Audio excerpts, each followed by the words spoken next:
हे हाय दोस्तों, welcome to the channel. क्या हाल है आप सबके। हम लोग स्टार्ट कर रहे हैं इंडियन पॉलिटी पार्ट 2। पार्ट 1 हम ऑलरेडी कवर कर चुके हैं, जिसमें हम लोगों ने हाई कोर्ट्स ऑफ इंडिया को डिस्कस किया था। ठीक है, और ये जो पहली से भी वीडियो है वो हेल्पफुल रहेगी जूरी रेजिस्टेंट जो हाई कोर्ट्स की नई पोस्ट हैं। सिलेबस हमारे सामने है। अब एग्जैक्टली डायरेक्शन हमारे सामने है कि किस डायरेक्शन में हमें चलना है, बस थोड़ा स्पीड करना है प्रोसेस को। चले, आज हम बात करेंगे सुप्रीम कोर्ट ऑफ इंडिया की। सुप्रीम कोर्ट, अगर मैं बात करूं जेकेएसएसपी पीएससी का, खासकर ये one of the favourite subjects में से रहता है। ठीक है, that is supreme court of India. और होगा भी क्यों, दैट इज अ सुप्रीम। अब समझने की पहले एक ओवरव्यू लेते हैं और जल्दी से समझने की कोशिश करो, फिर हम एमसीक्यूज को ट्राई करेंगे। इस ट्रायंगल को इमेजिन करना, जब हम बात करते हैं कि हमारा judicial system integrated independent judicial system है, तो इंटीग्रेटेड जुडिशियल सिस्टम का मतलब क्या होता है। इंटीग्रेटेड जुडिशियल सिस्टम का मतलब होता है मेरे दोस्तों कि हमारे पास नीचे सबऑर्डिनेट कोर्ट्स हैं, उसके ऊपर हमारे पास हाई कोर्ट है, सबसे ऊपर बैठता है सुप्रीम कोर्ट। हो गई क्लियर बात। ठीक है, एपिक्स कोर्ट सुप्रीम कोर्ट को कहा जाता है, custodian of constitution supreme court को कहा जाता है, एनफोर्समेंट जो फंडामेंटल राइट्स आपका करता है वो सुप्रीम कोर्ट करता है, प्रोटेक्शन आपकी fundamental rights logically high court भी करता है, सुप्रीम कोर्ट भी करता है। ठीक है, बट इंटरप्रिटेशन कॉन्स्टिट्यूशन का कौन कर सकता है, सुप्रीम कोर्ट। कस्टडी कॉन्स्टिट्यूशन की कौन कर सकता है, सुप्रीम कोर्ट। तो supreme court is the apex court of the country India. Clear हो गई बात। इसकी स्थापना एक्चुअली 1950 में ही हुई थी। इनॉग्रेशन हमारी जब कॉन्स्टिट्यूशन 26 जनवरी 1950 में ये इन्होंने अडॉप्ट किया, उसके बाद ही 2 दिन के बाद 28 जनवरी 1950 में ही इसकी इनॉग्रेशन हुई थी। बिल्डिंग तैयार नहीं हुई थी जो आज सुप्रीम कोर्ट की बिल्डिंग है, तो ये एक पार्लियामेंट का एक छोटा सा ब्लॉक था, वहां पे सुप्रीम कोर्ट वहां पे चलता था। सुप्रीम कोर्ट की जो स्थापना है वो गवर्नमेंट ऑफ इंडिया एक्ट 1935, शायद आपने पढ़ा है या नहीं पढ़ा है, बट हम हिस्ट्री में इसे इंक्लूड जरूर करेंगे। गवर्नमेंट ऑफ इंडियन एक्ट 1935 जो आया था, उसने फेडरल कोर्ट ऑफ इंडिया में मेंशन किया था। ठीक है, बट उसमें एक क्लॉज था कि फेडरल कोर्ट के भी ऊपर होगा ब्रिटिश प्राइवी काउंसिल जो ब्रिटेन में बैठेगा, अब वहां पे अपील कर सकते हैं। इसी को रिप्लेस करते हुए ये पता होना चाहिए कि हमारे कॉन्स्टिट्यूशन का 60% हमने गवर्नमेंट ऑफ इंडिया एक्ट 1935 से लिया हुआ है। तो ये सुप्रीम कोर्ट की आइडियोलॉजी, बिकॉज लॉजिकल सब्जेक्ट है ना, क्यों बनाया, ऐसी क्या आवश्यकता थी, तो इसकी जो आइडियोलॉजी है वो हमने GOI government of Indian act 1935 से ही ली थी। क्लियर हो गई बात। एपेक्स कोर्ट है। ठीक है, कौन कौन से आर्टिकल इसके साथ डील करते हैं, दैट इज आर्टिकल 124 से लेकर आर्टिकल 147 तक इसके साथ डील करते हैं। ठीक है, आर्टिकल 124 से लेकर article 147 deals with the supreme court. कहां पर लिखा गया है, पार्ट 5 ऑफ द कॉन्स्टिट्यूशन में आपके प्रोविजंस, आपकी इंडिपेंडेंस मेंशन्ड है। अब आप बोलोगे कि आपने जो अल्फाज इस्तेमाल किए स्टार्टिंग में, वो बोला इंटीग्रेटेड इंडिपेंडेंट जुडिशियल सिस्टम, तो इंडिपेंडेंस तो बताई नहीं मैंने। इंडिपेंडेंस का मतलब क्या है, कई बार स्टेट जुडिशरी एक इंडिपेंडेंट बॉडी है, जबकि judiciary organ of the government, 3 organ जो लेजिस्लेचर, एग्जीक्यूटिव और judiciary, one of the organ of the government में से आती है, पर इसके इंडिपेंडेंस प्रोटेक्टेड है। कैसे कि इसमें बहुत सी ऐसी हमारे पास फुल फ्लेजेड जजमेंट्स हैं जो इस चीज़ को कहती है और प्रोक्लेम करती है कि आप आप स्टेट को, जुडिशरी को पार्ट ऑफ द स्टेट नहीं गिनेंगे। Administratively judiciary is a part of the state, it's an organ of the government, but judicially it's not a part of the state. That is why you and me can go to the court and can file a case against the government of India. You and me can go to the court and can file against any department of India. You and me can go to the court and can file against the case versus Union of India या Union of UT, Jammu and Kashmir की UT. So there are cases जो ऐसे दर्ज होते हैं, अगर आप देख रहे हैं। ठीक है, सो इसीलिए दर्ज होते हैं क्योंकि there is a independence of judiciary जो बहुत सी जजमेंट को प्रोक्लेम करती है। अब आर्टिकल 124 जो था वो डील कर रहा है अपॉइंटमेंट ऑफ द जजेस, और ये इतना आसान नहीं हुआ अपॉइंटमेंट ऑफ द जजेस, इसकी भी बड़ी लंबी चौड़ी कहानी है जिसको मैं कट शॉर्ट कर कर सुना देती हूँ। आर्टिकल 124 डील करता है अपॉइंटमेंट ऑफ द जजेस ऑफ द सुप्रीम कोर्ट। अब कैसे अपॉइंटमेंट होगी? तो अपॉइंट करेंगे आपके प्रेसिडेंट साहब, बिल्कुल सही बात, but with the consultation of chief justice of India, ठीक है, प्लस या आप इसे कह सकते हैं collegium, that is the 4 senior most जजेस ऑफ सुप्रीम कोर्ट। अब ये जो हमारे पास अभी राइट नाउ ये जो अपॉइंटमेंट प्रोसीजर जो मैंने आपको लेमैन लैंग्वेज में समझाया है, ये स्टार्टिंग में ऐसा नहीं था। स्टोरी स्टार्ट होती है 1983 में, जब बात आती है एक जजमेंट, सुप्रीम कोर्ट ने एक जजमेंट दी SP Gupta versus union of India में, जब कहा सुप्रीम कोर्ट ने कि ये जो कंसल्टेशन है ना, ये सीजीआई की कंसल्टेशन, ये बाइंडिंग नहीं है प्रेसिडेंट के ऊपर। मतलब प्रेसिडेंट अपनी चला सकता है, ले सकता है, पर कॉन्करेंट नहीं है। जरूरी नहीं है कि प्रेसिडेंट सीजीआई की कंसल्टेशन के अकॉर्डिंग ही काम करेगा, ठीक है, ये हो गई बात। अब क्या हुआ, 1991 की बात है या 1993 की बात है, देयर इज अ केस कोरा वर्सेस यूनियन ऑफ इंडिया।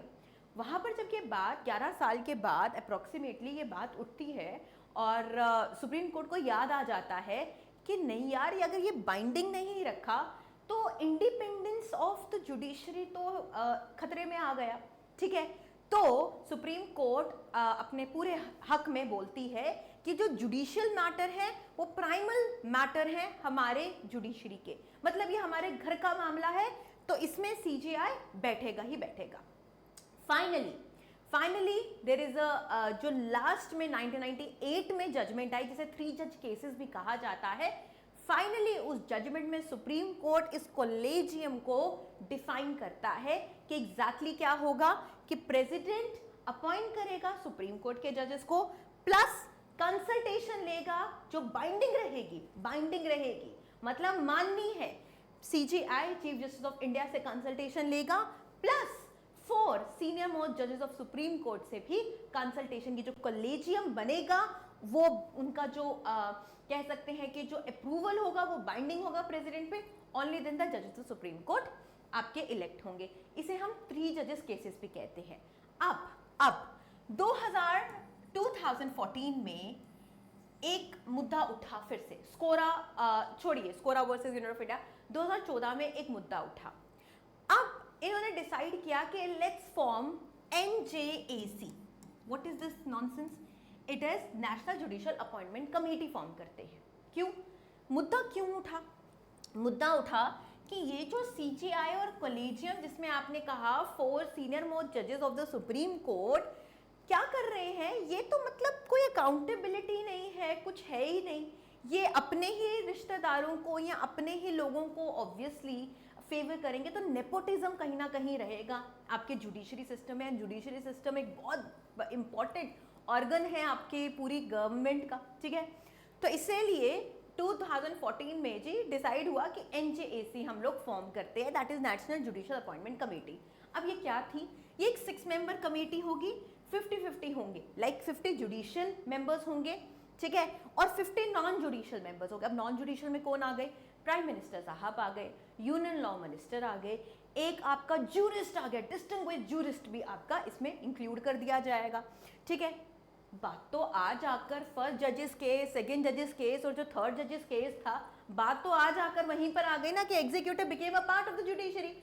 फिर से independence of judiciary is in खतरा।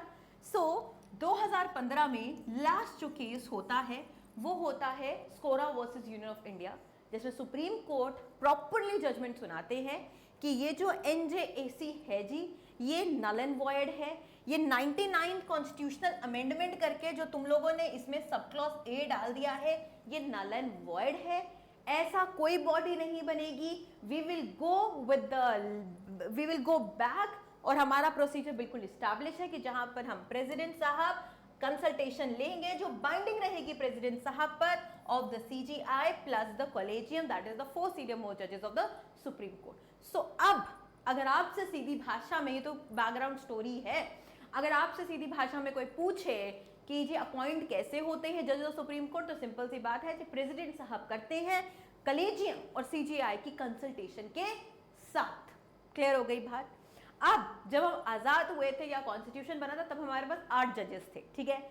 उसके बाद आहिस्ता आहिस्ता बढ़ते बढ़ते राइट नाउ हम अपनी पूरी स्ट्रेंथ पर हैं, दैट इज हमारे 34 जज का बेंच है, including the chief justice of India. Clear हो गई बात? चलूं आगे। सो ये बैकग्राउंड स्टोरी है सुप्रीम कोर्ट की। एक और बड़ा इंटरेस्टिंग सा फैक्ट बता दूं मैं, सुप्रीम कोर्ट की सीट डिसाइडेड नहीं होती, ठीक है। चीफ जस्टिस ऑफ इंडिया अगर चाहे तो, जैसे कि आपको पता है हाई कोर्ट अपने बेंचेस चेंज करता रहता है। Let's take an example of Jammu Kashmir. Jammu Kashmir के रोस्टर चेंज होता है हर 3 महीने के बाद। कभी बेंच आता है जम्मू में, कभी बेंच आता है श्रीनगर में। आउट मतलब ये बेंचेस इधर उधर लगते हैं। वैसे ही बात आती है यूपी की। UP is a very big state, ठीक है। कभी बेंच लगता है इलाहाबाद हाई कोर्ट में, वहां पे लगता है। कभी बेंच लखनऊ चला जाता है, वहां पे लगता है। अब सुप्रीम कोर्ट के साथ भी कुछ ऐसा ही है। ऐसे तो हम लोग जब इमेजिन करते हैं सुप्रीम कोर्ट न्यू दिल्ली में कर रहे होते हैं, पर अगर कॉन्स्टिट्यूशनल के प्रोविजंस के अकॉर्डिंग चले तो सुप्रीम कोर्ट की सीट इस्टेब्लिश नहीं है। सीजीआई प्रायर परमिशन लेंगे प्रेसिडेंट की, और seat of supreme court can be change. Sorry, ठीक है, बात हो गई खत्म। चलूं अब एमसीक्यूज पर चले। सो कब दोस्तों सुप्रीम कोर्ट इनॉग्रेट हुआ था इंडिया में? दैट इज आपकी कॉन्स्टिट्यूशन एडॉप्शन के 2 दिन बाद 28 जनवरी 1950। Easy. Supreme court in India was established by which provision? कहने को जो सुप्रीम कोर्ट ऑफ इंडिया, जैसे कि मैंने कहानी आपको सुनाई थी, वो फेडरल कोर्ट ऑफ हमारा गवर्नमेंट ऑफ इंडिया ने 1935 से प्रेरित होकर बनाया गया है। बट इसे बनाया किसने है? वाज एस्टैब्लिश्ड बाय, हमारी कॉन्स्टिट्यूशन में इसका प्रॉपर आर्टिकल्स है, प्रॉपर प्रोविजन है, ठीक है। So it is established by the Indian constitution. Clear हो गई बात? The power to increase the number of judges in the Supreme Court of India is vested in। High court में हमने बात की थी कि कोई उनकी स्ट्रेंथ मेंशन नहीं होती, प्रेसिडेंट चाहे तो बढ़ा सकता है, काम पर निर्भर करता है। यहाँ पे मेरे दोस्तों सुप्रीम कोर्ट के अगर जजेस इंक्रीज करने हैं तो ये पावर पता है किसके पास है? आपकी पार्लियामेंट के पास। प्रेसिडेंट के पास नहीं है, पार्लियामेंट के पास। पार्लियामेंट चाहे तो आज अभी राइट नाउ आपके पास 2019 का जो एक्ट है उसके बाद आपके पास 34 जजेस हैं, including the chief justice of India. अगर पार्लियामेंट चाहे कि काम बहुत ज्यादा है, बहुत लॉगिंग ऑफ केसेस हो रहा है, तो पार्लियामेंट इसको 34 से आगे ले जा सकती है, ठीक है। Current section strength of supreme court of जजेस कितनी है? कितनी सेक्शन मैंने बताई कि कितने हैं अभी जजेस हमारे पास?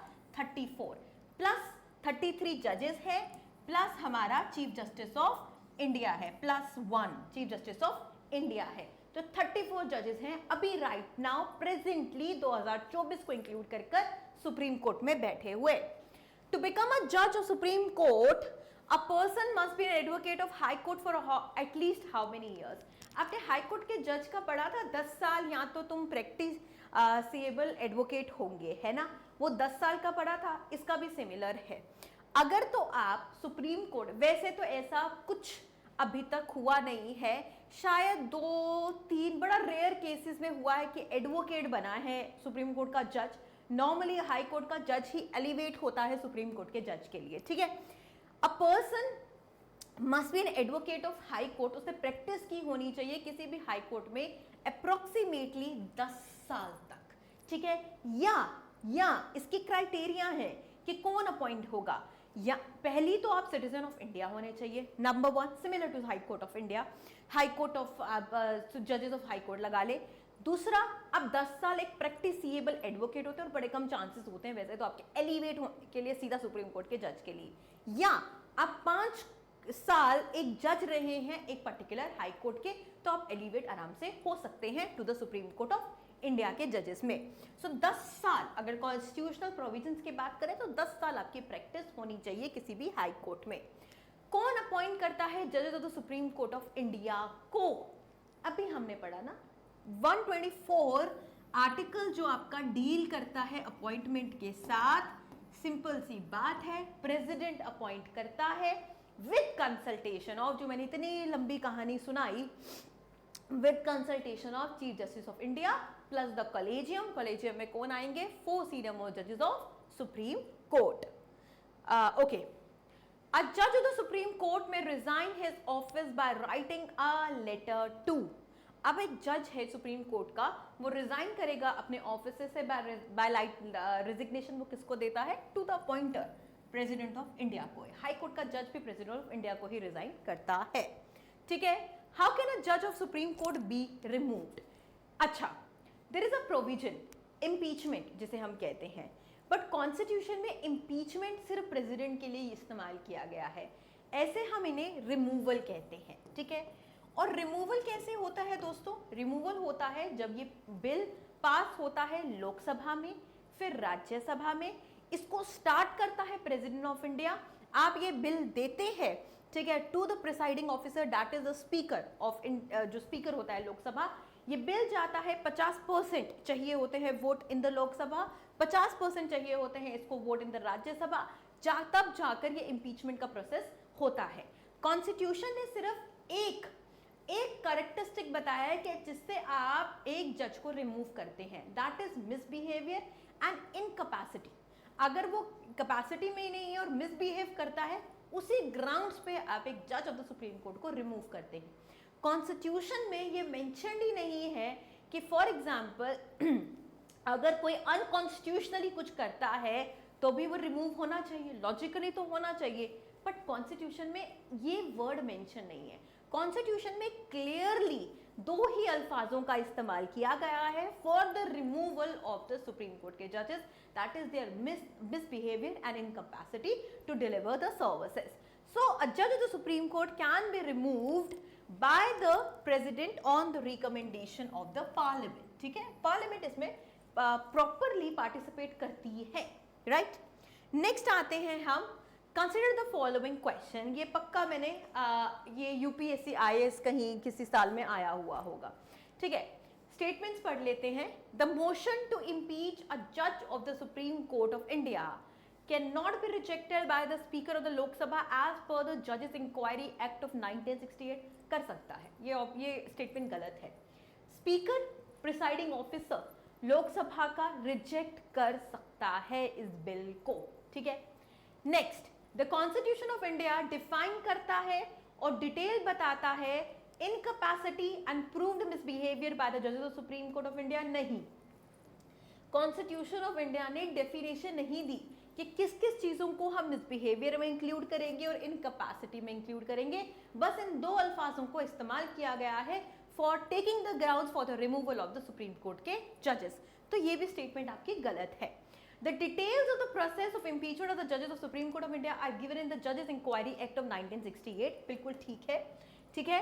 If the motion for the impeachment of a judge is taken up for voting, the law requires the motion to be backed each house of the parliament, मतलब लोकसभा और राज्यसभा दोनों पार्टिसिपेट करेंगे, बिल्कुल ठीक। मेजॉरिटी चाहिए, बिल्कुल ठीक। Total membership of the house not less than 2/3 नहीं होनी चाहिए, मोर देन 2/3 होनी चाहिए। Only then the bill will be passed for the removal of the जजेस ऑफ द सुप्रीम कोर्ट। तो ये दोनों ऑप्शंस आपके 3rd एंड 4th बिल्कुल एक्यूरेट है, पहले दो आपके गलत है। क्लियर हो गई बात, समझ आई कि स्पीकर प्रिसाइडिंग ऑफिसर इस बिल को रिजेक्ट कर सकता है फॉर श्योर। दूसरा, कॉन्स्टिट्यूशन डेफिनेशन नहीं दे रहा कि मिसबिहेवियर और इनकैपेसिटी में हम किस किस को इंक्लूड करेंगे, जबकि आपका जजेस इंक्वायरी एक्ट 1968 प्रॉपर प्रोविजंस बताता है for the removal of the जजेस ऑफ सुप्रीम कोर्ट। चौथा, जो मोशन है रिमूव करने की, इम्पीचमेंट नहीं इस्तेमाल करते कॉन्स्टिट्यूशन, इम्पीचमेंट सिर्फ प्रेसिडेंट के लिए इस्तेमाल होते हैं। रिमूवल के लिए एक प्रॉपर दोनों हाउसेज राज्यसभा लोकसभा पार्टिसिपेट करते हैं और 2/3 की मेजॉरिटी, 2/3 से ज्यादा मेजॉरिटी चाहिए होती है इस बिल को पास होने के लिए, तभी it's rare of the rare circumstances कि जज इम्पीच होता है। The age of retirement of the supreme court is, high court का जज कब रिटायर होता है? 62 में। सुप्रीम कोर्ट का जज कब रिटायर होता है? 65 में। क्लियर है बात? चलो next, What is the provision to safeguard the autonomy, मतलब independence of the supreme court of India? पहला, जब अपॉइंट होते हैं जजेस of the supreme court, the president of India had to consult the chief justice of India. बिल्कुल बिल्कुल, independence के लिए इतने हमने जजेस केसेस पढ़े, सो 2015 तक ये केसेस चले, उसमें फाइनली यही जजमेंट थी ना कि कंसल्टेशन माननी पड़ेगी। द जजेस of supreme court can be removed by the chief justice. उठा चीफ जस्टिस तो रिमूव कर देता है? बिल्कुल नहीं, एक प्रॉपर प्रोसीजर है जिसको हम फॉलो करते हैं। द सैलरीज एंड जजेस are charge on the consolidated fund of India, ये बिल्कुल ठीक है। इनकी सैलरीज और ये जो भी चार्ज होती है चार्जेस, ये कंसोलिडेटेड फंड ऑफ इंडिया से निकलते हैं, जबकि द सैलरीज जो एक्सपेंसेस होते हैं हाई कोर्ट के जजेस के, वो कंसोलिडेटेड फंड ऑफ स्टेट में जाते हैं। All appointment of officers and staff to the Supreme Court of India are made by the government only, नहीं, ये ऑप्शन ना गलत है, क्योंकि जो अपॉइंटमेंट और स्टाफ होता है ना सुप्रीम कोर्ट का, वो appoint chief justice of India आराम से कर सकता है, उसको गवर्नमेंट ऑफ इंडिया की ज्यादा परमिशन की जरूरत नहीं है। सो कौन कौन से हमारे ऑप्शंस ठीक हो गए? हमारा पहला और हमारा तीसरा। क्लियर हो गई बात? चलो आगे चले। फिर से स्टेटमेंट वाला क्वेश्चन आ जाता है, जो जेकेएसएसबी का नया आपका प्रोविजन है, तो घबराना मत। Parliament cannot enlarge the jurisdiction of Supreme Court as its jurisdiction is limited to that conferred by the Constitution. Jurisdiction of the Supreme Court is not conferred by the Constitution. Parliament चाहे तो enlarge कर सकती है, ये Parliament के पास vested powers है। Second statement तो ये स्टेटमेंट मैं क्रॉस करूँ ना, मैं टिक क्यों कर रही हूँ, ये क्रॉस हो गई, ठीक है। सेकेंड स्टेटमेंट कहता है तो ऑफिसर्स और सर्वेंट्स ऑफ सुप्रीम कोर्ट और हाई कोर्ट के जो होते हैं वो अपॉइंट किए जाते हैं by concern chief justice and the administrative expenses are charge on the consolidated fund of India. नहीं यार, देखो इसमें ट्रैप क्वेश्चन है ये। कैसे? Officers and servant of supreme court तो चीफ जस्टिस ऑफ इंडिया और expenses consolidated fund of India से लिए जाते हैं, चलो ठीक है मान लिया, बट हाई कोर्ट के तो चीफ जस्टिस ऑफ उसके पर्टिकुलर हाई कोर्ट ही अपॉइंट करेगा ना। अब तुम ये जो जूनियर असिस्टेंट का फॉर्म भरा, तुम्हारी अपॉइंटमेंट कौन करेगा? चीफ जस्टिस ऑफ तुम्हारा जम्मू कश्मीर का हाई कोर्ट का करेगा, Tashir Afsan the chief justice of अभी High court of Jammu and Kashmir and Ladakh, ये करेंगे, ठीक है। चीफ जस्टिस ऑफ इंडिया को आप परेशान नहीं करेंगे इसमें, राइट। चलो आगे। द जजेस of the supreme court after retirement are permitted to carry on practice before, क्या आंसर होगा इसका? नन ऑफ द कोर्ट्स, ठीक है। देखो जब हाई कोर्ट का जज रिटायर होता है, ये मैंने समझाया था कि giving example of a particular जज, तो वो प्रैक्टिस कर सकता है, सुप्रीम कोर्ट भी जा सकता है प्रैक्टिस करने एज अ एडवोकेट, या किसी और हाई कोर्ट में प्रैक्टिस कर सकता है other than that high court जिसमें उसने प्रैक्टिस की होती है। पर जो सुप्रीम कोर्ट का जज होता है ना, वो इसके बाद कहीं प्रैक्टिस नहीं करता। अगर परमानेंट जज की कुर्सी से रिटायर हुए हो तो कहीं और प्रैक्टिस नहीं करोगे, ठीक है, ना किसी हाई कोर्ट में करोगे, ना किसी डिस्ट्रिक्ट कोर्ट में करोगे, और सुप्रीम कोर्ट में तो बिल्कुल ही नहीं करोगे, तो किसी कोर्ट में प्रैक्टिस नहीं करोगे। Acting chief justice of supreme court of India is appointed by President ही करता है। पर अब आपका क्वेश्चन होगा ये एक्टिंग चीफ जस्टिस क्या होता है? क्या होता है, कभी कभी वैकेंसी हो जाती है, कभी कभी वो डिलीवर नहीं करता, अपना काम नहीं डिलीवर कर पा रहा है, या कभी कभी कुछ एक प्रॉब्लम समझिए, कुछ उलझन हो गई है, ठीक है। उस कंसिडरेशन में उस टाइम पीरियड के लिए हम ये क्या करते हैं कि किसी सीडीएमओ जज को अपॉइंट कर लेते हैं as a acting chief justice of India, जो सिर्फ एक्ट कर रहा है, और ये अपॉइंटमेंट करता है आपका प्रेसिडेंट ऑफ इंडिया। चले आगे।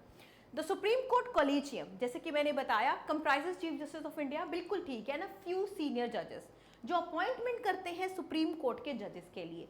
तो कितना है कॉलेजियम में, कितने जजेस को इंक्लूड किया जाता है? 4 सीनियर मोस्ट जजेस को इंक्लूड किया जाता है। सीनियर मोस्ट मत बोलना, ठीक है, मैं बार बार बोल रही हूँ, पर सीनियर मोस्ट नहीं हो सकता। कॉन्स्टिट्यूशन में सीनियर जजेस रखा होगा, 4 सीनियर जजेस। अब मैं बताती हूँ लॉजिकली कैसे। ध्यान से सुनना। फॉर एग्जाम्पल, अगर एक कॉलेजियम है, ठीक है, और उसमें अगर उसको अपॉइंट करना है तो सीनियर जजेस होगा ना, सीनियर मोस्ट नहीं होगा, क्योंकि डेफिनेटली यार अगर सीनियर जजेस मतलब डेफिनेटली चीफ जस्टिस, अगर फॉर एग्जांपल अगर रिमूवल ऑफ द ये आपकी रिमूवल होने वाला है और उसमें अगर कॉलेजियम का चाहिए, तो सीनियर मोस्ट जजेस, तो एक जस्टिस के बाद दूसरा सीनियर मोस्ट जज ही तो कुर्सी में बैठेगा, तो फायदा तो उसी का होगा। उस चक्कर में भी कॉन्स्टिट्यूशन इसमें सीनियर जजेस कहता है, सीनियर मोस्ट जजेस नहीं कहता। तो 4 सीनियर जजेस आपको चाहिए इस कॉलेजियम में। With reference to Indian judiciary, फिर से हम स्टेटमेंट वाला क्वेश्चन कर रहे हैं। Any retired judge of Supreme Court of India can be called to sit back and act as a Supreme Court judge by Chief Justice of India with the prior permission of the President of India। ये बिल्कुल ठीक है, काम बहुत ज़्यादा हो चुका है, टेम्पोरली आप किसी रिटायर्ड जज को बोलते हो कि आकर थोड़ी देर बैठ जाएं कुर्सी पर जब तक हम एक परमानेंट जज अपॉइंट कर लेते हैं, पर आपको प्रेसिडेंट की परमिशन चाहिए। ये स्टेटमेंट बिल्कुल एप्रोप्रिएट है। दूसरी, a high court in India has a power to review its judgment as a supreme court does. Perfect, दोनों स्टेटमेंट्स बिल्कुल ठीक है। हमने पढ़ा था हाई कोर्ट आपका कोर्ट ऑफ रिकॉर्ड है, सुप्रीम कोर्ट आपका कोर्ट ऑफ रिकॉर्ड है। कोर्ट ऑफ रिकॉर्ड मतलब इसकी एविडेंट्री वैल्यू है, जो जो जजमेंट ये पास करते हैं वो प्रेसिडेंस बनती है, ठीक है, उसके ऊपर केसेस लड़े जा सकते हैं। फॉर एग्जाम्पल किसी के केस में कोई, फॉर एग्जाम्पल कोई 3-4 साल पहले कोई जजमेंट पास हुई, ठीक है, 4-5 साल पहले जजमेंट पास हुई, तो उस वकील जो करंट केस कोई लड़ रहा है उसको लग रहा है कि ये केस उससे कहीं ना कहीं थोड़ा बहुत मैच करता है, तो उसने उस जजमेंट को यहाँ पर उठाया और इस जजमेंट को प्रोसीड किया बिफोर द कोर्ट, और ये जजमेंट बिकॉज उसकी एविडेंट्री वैल्यू है हाई कोर्ट और सुप्रीम कोर्ट की, तो ये जजमेंट लगेगी, right. Next, minimum number of जजेस of the supreme Court required for hearing any case. अगर इंटरप्रिटेशन ऑफ कॉन्स्टिट्यूशन करवाना है तो कितने नंबर का बेंच बैठना चाहिए? एटलीस्ट 5, एटलीस्ट 5 नंबर ऑफ जजेस has to sit in the bench for interpreting the Constitution. Okay, power of the supreme court to decide disputes between centre and state, ये कौन सी ज्यूरिसडिक्शन होती है सुप्रीम कोर्ट की? ये उसकी होती है ओरिजिनल ज्यूरिसडिक्शन, राइट। ये उसकी ओरिजिनल ज्यूरिसडिक्शन है कि between the state and even the centre के बीच में जो डिस्प्यूट्स हैं ये लेकर जा सकते हैं before the supreme court under its original jurisdiction. Next, just a minute,